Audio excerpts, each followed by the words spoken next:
Halo semua, saat ini semua orang di seluruh dunia pastinya memiliki ponsel atau handphone untuk melakukan beragam aktivitas harian mereka. Apalagi saat ini hadir beragam handphone dengan berbagai spesifikasi dan fitur canggih.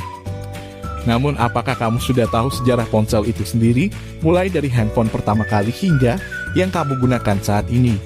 Kalau belum tahu, kami akan mengulas sejarah ponsel pertama di dunia dan perkembangan handphone dari masa ke masa. Yuk simak ulasannya.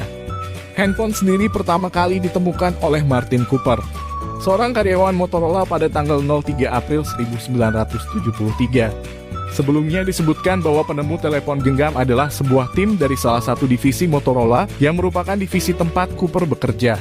Ponsel pertama yang diciptakan oleh Cooper adalah Motorola G-Net AC. Awalnya Cooper mengusung ide sebuah alat komunikasi yang kecil dan mudah dibawa bepergian secara fleksibel. Dari sinilah muncul ide sebuah ponsel.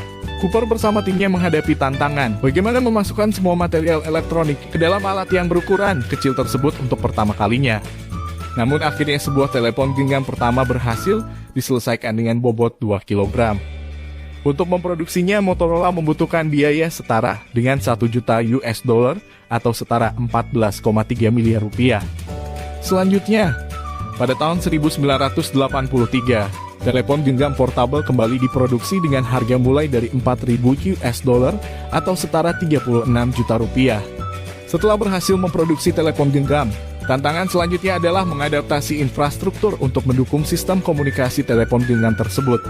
Misalnya dengan menciptakan sistem jaringan yang hanya membutuhkan 3 MHz spektrum. Spektrum ini setara dengan 5 channel TV yang tersalur ke seluruh dunia. Telepon genggam generasi pertama disebut juga 1G. 1G merupakan telepon genggam pertama yang diperkenalkan oleh Martin Cooper dari Motorola Corp pada 3 April 1973. Penemuan inilah yang telah mengubah dunia selamanya. Teknologi yang digunakan 1G masih bersifat analog dan dikenal dengan istilah AMPS. AMPS menggunakan frekuensi antara 825 MHz, 894 MHz dan dioperasikan pada band 800 MHz. Karena bersifat analog, maka sistem yang digunakan masih bersifat regional. Generasi 1G ini memiliki ukuran yang terlalu besar dengan bobot 800 gram sehingga sulit digenggam oleh tangan. Terlebih jika dimasukkan ke saku, tentunya tidak akan pas. Berbeda dengan ukuran ponsel di zaman sekarang yang berukuran kecil sehingga mudah dimasukkan ke saku. Ukuran yang besar ini dikarenakan keperluan tenaga dan performa baterai yang kurang baik.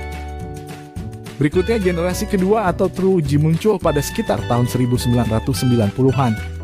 Pada tahun 90-an tersebut, jaringan True G di Amerika sudah menggunakan teknologi CDMA, sedangkan di Eropa menggunakan teknologi GSM.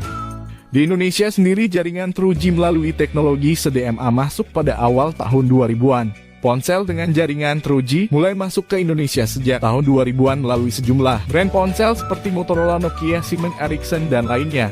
Nokia 3310 dan Motorola V3 menjadi salah satu ponsel populer di Indonesia di tahun 2000-an berkat banyaknya pengguna ponsel tersebut di tanah air. Ponsel pada generasi ini juga memiliki ukuran yang lebih kecil dan lebih ringan karena penggunaan teknologi chip digital. Ukuran yang lebih kecil juga dikarenakan kebutuhan tenaga baterai yang lebih kecil.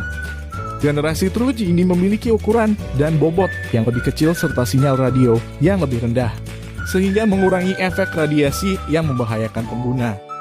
Selanjutnya ponsel berubah nama menjadi smartphone atau ponsel cerdas yang disebut generasi ketiga dengan jaringan 3G.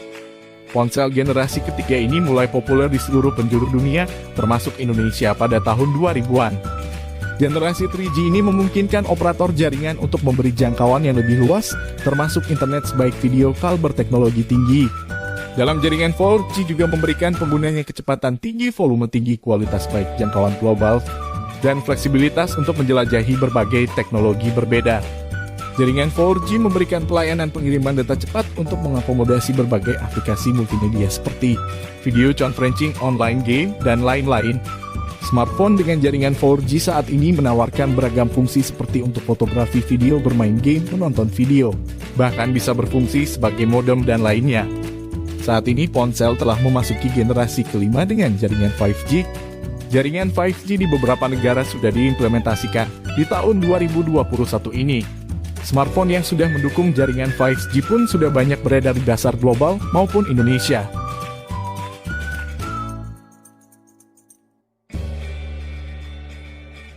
Di Indonesia sendiri, jaringan 5G sudah mulai diimplementasikan oleh Telkomsel dan Indosat Ooredoo. Smartphone yang sudah mendukung jaringan 5G di Indonesia pun sudah cukup banyak seperti Realme 8 5G, Oppo A74 5G, Oppo Reno 5 5G, Vivo V21 5G, dan lainnya. Nah, itulah sedikit tentang asal-usul dan perkembangan smartphone sampai saat ini. Terima kasih sudah menonton, jangan lupa like, subscribe, dan komen, agar channel ini bisa lebih berkembang.